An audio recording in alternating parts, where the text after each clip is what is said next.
আল্লাহ রাসূল বলেন, এদওয়ান ইবনে গাজওয়ান রাদিয়াল্লাহু তাআলা আনহু বলেন, আল্লাহর নবী বলেছেন, ইন্না সাখরাতাল লাযীমা লা তুলকা মিন শাফির জাহান্নাম ফাতাবি ফি কারিহা বাদা সাবিনা আম। একটা বিশাল পাথরের খণ্ড 1,000,000,000 মণ, 1,000,000,000 মণ জাহান্নামের মুখের উপরে যদি ছেড়ে দেওয়া হয়, তাহলে নিচে পৌঁছিতে 70 বছর সময় লাগবে। 1,000,000,000 মণ ওজনের একটা পাথর যদি 1 ঘন্টার নিচে যায়, কত কিলো যেতে পারে? 1 মাস, 1 বছর। 70 বছর গেলে কত কিলো যাবে মানুষ জানে না। জাহান্নাম কত গভীর। মুহাম্মদ সাল্লাল্লাহু আলাইহি সাল্লাম বলেন, সমস্ত মানুষ, সমস্ত জিন, সব কিছু যদি একবারে জাহান্নামের দরজা দিয়ে ঢোকে, তাহলে দরজায় ঢুকতে কোনো অসুবিধা হবে না। তার নাম জাহান্নাম। জাহান্নাম বিচারের মাঠে থাকবে, জান্নাত থাকবে, আল্লাহ থাকবেন, ফেরেশতা থাকবেন, পশু প্রাণী থাকবে। বিচারের মাঠ কত বড়! আল্লাহ তাআলা বলেন, ওয়াইদাল আরদু মুদ্দাত, যেদিন পৃথিবীকে সম্প্রসারিত করা হবে, কত বড় করা হবে তা মানুষ জানে না। তবে জাহান্নাম বিচারের মাঠে থাকবে, জান্নাত থাকবে, আল্লাহ থাকবেন, ফেরেশতা থাকবেন, মানুষ থাকবে, জিন থাকবে, পশু প্রাণী থাকবে। বিচারের মাঠ কত বড়, জাহান্নাম কত বড়। জাহান্নামীদের পরিচয়।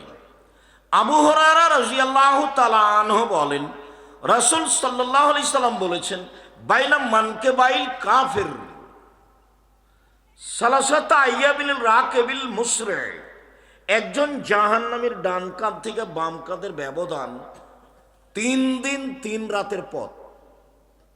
একটা দ্রুতগামী ঘোড়া একজন জাহান্নামীর ডান কাঁধে দৌড়াতে আরম্ভ করলে বাম কাঁধে পৌঁছিতে 3 দিন সময় লাগবে। এই কথা রাসূল সাল্লাল্লাহু আলাইহি সাল্লাম বলেন। আবু হুরায়রা রাদিয়াল্লাহু তাআলা আনহু বলেন, রাসূল সাল্লাল্লাহু আলাইহি সাল্লাম বলেছেন, ইন্না গিলজা জাহান্নাম, ইন্না গিলজা জিলদিহি ওয়া ইসনানে আরবাউনা যিরা, একজন জাহান্নামীর গায়ের চামড়া 42 হাত মোটা। অন্যা জিরসা মিসল ওহুদিন, তার দাঁত ওহুদ পাহাড়ের সমান বড়। ওহুদ পাহাড় 4 কিলোমিটার প্রশস্ত, 8 কিলোমিটার লম্বা। নিচে কত আছে তা মানুষ জানে না। তিনি বলেন, অন্যা ফাকেদাহ মিসল বাইজা, একজন জাহান্নামের উরু রান বাইজা পাহাড়ের সমান। বাইজা পাহাড় 39 কিলোমিটার লম্বা। তিনি বলেন, আইনা মাজলিস মিন জাহান্নাম মা বাইনা মক্কা ওয়াল মদিনা, একজন জাহান্নামীর বসার জায়গা মক্কা থেকে মদিনা 450 কিলোমিটার।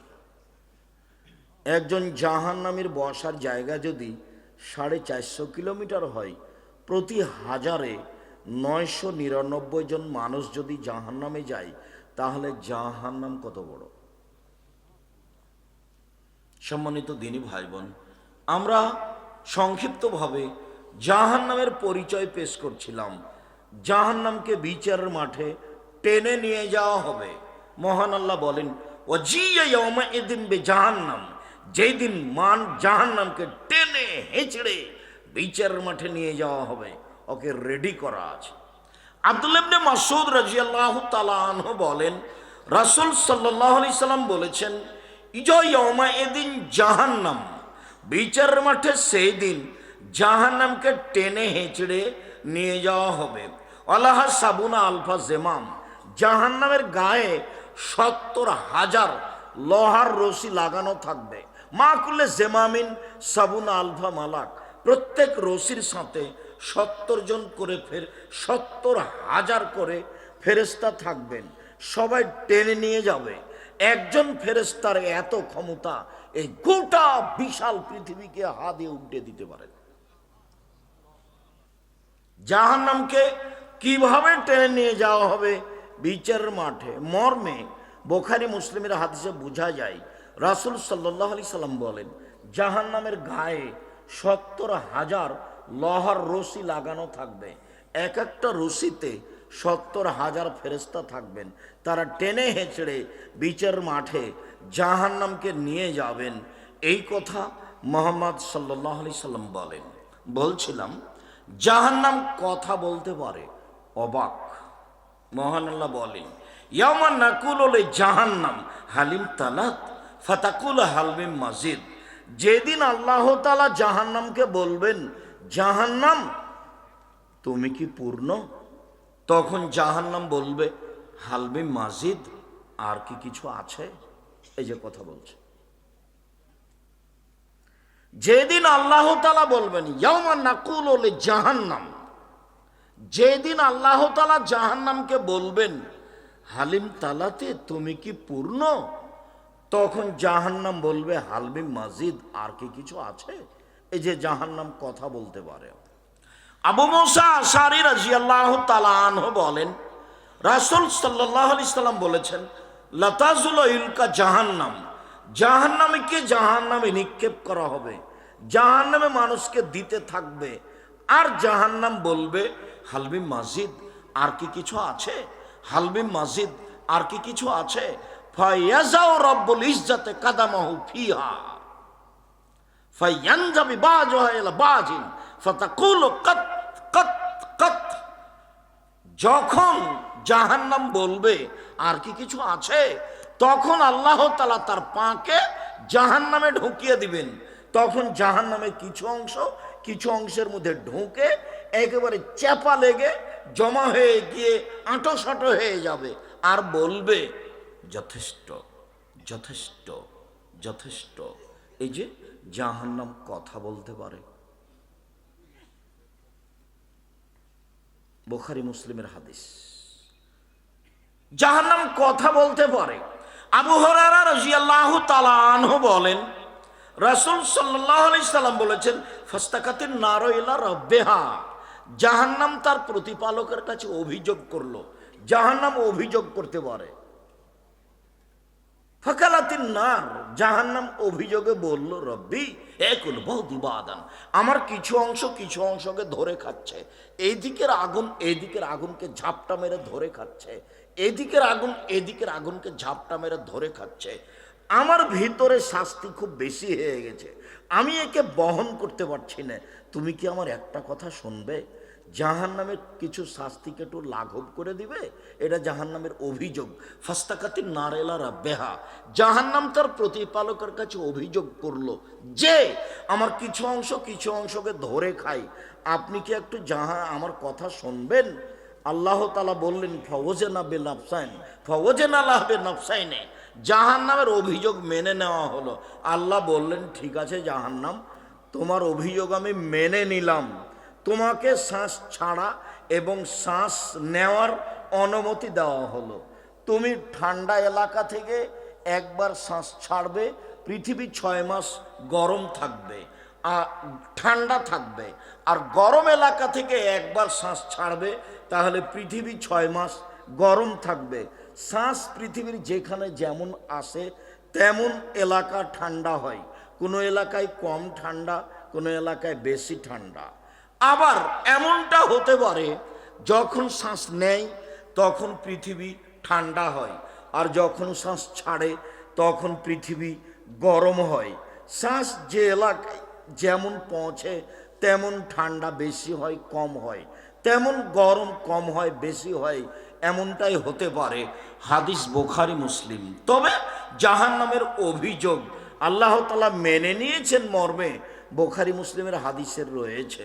আবু হুরায়রা রাদিয়াল্লাহু তাআলা আনহু বলেন, রাসূল সাল্লাল্লাহু আলাইহি সাল্লাম বলেছেন, তাহাজ্জাতিন নার আল জান্নাহ ওয়ান নার, জাহান্নাম এবং জান্নাত বিচার মাঠে আল্লাহর কাছে হইচই লাগিয়ে দিবে, তর্ক লাগিয়ে দিবে। জাহান্নাম বলবে, উসিরতু বিল মুতাজাব্বিরিনা মুতাকাব্বির, আমার ভিতরে স্বৈরাচারী, স্বেচ্ছাচারী, বদমেজাজি, অহংকারী কেন?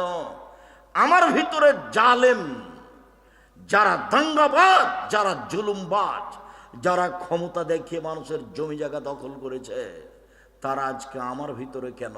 এটা জাহান্নামের অভিযোগ।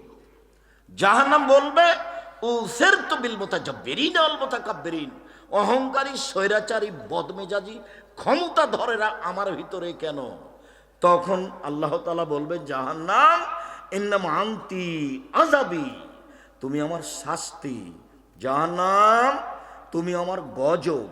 জাহান্নাম তুমি আমার শাস্তি। ওয়াদেব বেকেমান আসামিনে বাদী, তোমাকে দিয়ে আমার যার ইচ্ছা তাকে শাস্তি দিব, আমার বান্দার যাকে ইচ্ছে তোমাকে দিয়ে শাস্তি দিব জাহান্নাম। এই জন্য আমি তোমার ভিতরে স্বৈরাচারী বদমেজাজিদের দিয়েছি। জান্নাত বলবে, আল্লাহ আমার ভিতরে এত দুর্বল অসহায় মানুষ কেন? তখন আল্লাহ তাআলা বলবেন, জান্নাত ইন্নামা আনতি রাহমাতি, জান্নাত তুমি আমার দয়ে, জান্নাত তুমি আমার দয়ে, আর হামো বেকে মানা সমিনে বাদী, আমার বান্দার যাকে ইচ্ছে তোমাকে দিয়ে দয়া করব। ইন্না লিল্লাহি মিয়া রাহমা, আল্লাহর নিকটে ছিল 100টি দয়া। তোমরা দাঁড়িয়ে কেন? এই ছেলে দাঁড়িয়ে কেন ওখানে? তোমরাই কি পাহারা দিচ্ছ? ঢং দেখাচ্ছ? এই ছেলে নাসিম দরজা ওই যে ওখানে দাঁড়িয়ে আছে, তোমরাই কি নাকি পাহারা দিচ্ছ? যারা তারা নাকি? আপনার তো একটা শরম থাকা দরকার। আমি আব্দুর রাজ্জাক বিন ইউসুফ কথা বলছি, আপনাকে তো আমি অনেক ভালোবাসি। আপনি আমাকে কি দেখাতে চাচ্ছেন? আপনি নিজে কষ্ট পান, এটা তো আমি চাইনি। আপনি গতানুগতিক প্রোগ্রাম পেয়েছেন। 33 বছর আমি কোনোদিন অপ্রয়োজনীয় বাক্য বলিনি। 33 বছরে কেসা কাহিনীও বলিনি। হঠাৎ একদিন গাড়ির গায়ে লেখা আছে আদ-দাওয়া ইলাল্লাহ। তো দেখে আমি বিষয়টা ভাবলাম, ব্যাপারটা কি? আদ-দাওয়া ইলাল্লাহ কি? তো বলছে, আব্বু আদ-দাওয়া ইলাল্লাহ কি? আমার জানা নাই। বলছে, আব্বু লন্ডন, এইসব ইউরোপ, ওই আপনার ফ্রান্স, ইটালি এইসব ঘুরে এসে দেখলাম যারা আসলে বুদ্ধিবিদ্যা বিক্রি করে খায়, জ্ঞান বিক্রি করে খায়। তো আমাদের দেশ তো দেখি সবাই খালি রাস্তা নিয়ে ব্যস্ত। বহির্বিশ্ব থেকে বড় বড় মহিলা ডাক্তার নিয়ে এসে এদেশে যদি বড় বড় আপনার মেডিকেল করতো, আমাদের দেশের মেয়েদেরকেও বড় ডাক্তার করতো, মেয়েরা চিকিৎসা পেত মেয়েদের কাছে। বহির্বিশ্ব থেকে বড় বড় ডাক্তার নিয়ে এসে যদি এদেশে মেডিকেল খুলে বড় বড় ডাক্তার করতো, তো অসহায় মানুষেরা চিকিৎসা পেত। লক্ষ লক্ষ মানুষ ইন্ডিয়া যায় চিকিৎসা নিতে, সিঙ্গাপুর যায়। আবার দেখি আরব দেশগুলি শুধু খালি বিনোদন নিয়ে ব্যস্ত। খেলবে ব্রাজিলের লোক আর খেলা হবে কাতারে। অবাক কথা। তো ঘুরে ঘুরে দেখলাম যে সব কিছু ওদের, আর আমরা আছি ওদের মাঠে। তো সূচনায় যাই। আপনাকে তো দেখছি 30-32 বছর থেকে বক্তব্য দিচ্ছেন, ফলাফল মাঠে আমি দেখেছি। তাতে আমি মনে করছি যে এরকম প্রোগ্রামের সাথে আমি একমত নই। মক্তব ভিত্তিক শিক্ষা কার্যক্রম, মক্তব ভিত্তিক দাওয়াতি কার্যক্রম চালু করবে ইনশাল্লাহ এদেশের মাটিতে। সারা দেশ জুড়ে মক্তব ভিত্তিক শিক্ষা কার্যক্রম, মক্তব ভিত্তিক দাওয়াতি কার্যক্রম চালু করব সারা দেশ জুড়ে ইনশাআল্লাহ। সেই প্রোগ্রামে এর নাম দিয়েছি আদ-দাওয়া ইলাল্লাহ। মক্তব ভিত্তিক শিক্ষা কার্যক্রম, দাওয়াতি কার্যক্রম। দেখি বই ছাপিয়েছে, সিলেবাস তৈরি করেছে, সব কিছু রেডি করে প্রায় 300-র অধিক মক্তব্য চালু হয়ে গেছে। তা আমি বললাম, আব্বু জামিয়া সালাফের এটা একটা বিশাল শাখা। আমার মনে বড় সাধ, এই দেশের মাটিতে আমি উন্নত মানের প্রতিষ্ঠান গড়বই ইনশাআল্লাহ। আমার মনে বড় সাধ, এই দেশের মাটিতে উন্নত মানের প্রতিষ্ঠান গড়বই ইনশাআল্লাহ। যেখানে ছেলে মেয়ে বাংলা, ইংরেজি, আরবি উন্নত মানের শিক্ষা অর্জন করে জাতির অন্যায়ের বিরুদ্ধে লড়বে, মুখে কলমে মিডিয়ায় লড়বে ইনশাআল্লাহ। এই যে মুখে বলছি, সামনে শত মিডিয়া কলম সাথে আছে, জীবন বাজি রেখে চেষ্টা চালিয়ে যাচ্ছে। সেটাই বাংলাদেশের সর্ববৃহৎ শিক্ষা মানে সর্বোচ্চ প্রতিষ্ঠান জামিয়া সালাফিয়া, শিরক মুক্ত প্রতিষ্ঠান জামিয়া সালাফিয়া, বিদাত মুক্ত প্রতিষ্ঠান জামিয়া সালাফিয়া, হিংসা মুক্ত প্রতিষ্ঠান জামিয়া সালাফিয়া, দল মুক্ত প্রতিষ্ঠান জামিয়া সালাফিয়া, সংগঠন মুক্ত প্রতিষ্ঠান জামিয়া সালাফিয়া, বাংলাদেশের সর্ববৃহৎ প্রতিষ্ঠান জামিয়া সালাফিয়া। জামিয়া সালাফিয়া এখন প্রায় 5,000 ছেলে